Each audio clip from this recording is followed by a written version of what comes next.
Wali Kota Bandar Lampung Eva Duyana melakukan peletakan batu pertama pembangunan gedung penyakit dalam yang tingginya 10 lantai di Rumah Sakit Umum Daerah Adadi Cokro-Dipo Sabtu 2 Agustus 2025.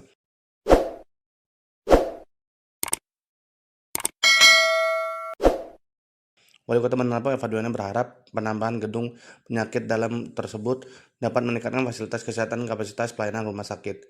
Pembangunan gedung ini baru merupakan komitmen besar kita untuk terus meningkatkan fasilitas kesehatan dan kapasitas pelayanan rumah sakit. Dengan adanya gedung 10 lantai ini, kami berharap Rumah Sakit Umum Daerah Adadi Cokro-Dipo akan semakin modern, mampu menampung lebih banyak pasien. Hari ini kita peletakan batu pertama untuk rumah sakit 10 lantai sudah kita layani di Bandar Lampung. Harapan kita ini semua kita selesai dapat dia. Peletakan selesai, gedung selesai. Nah, kita ingin semua dokter-dokter yang ada di rumah sakit kita akan kita persiapkan, dan yang sudah ada kita mantapkan lagi.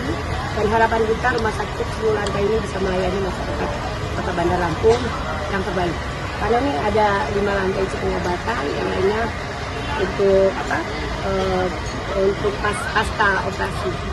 Nah, harapan kita semuanya, jadi kamar operasinya itu ada berapa lokasinya, yang sisanya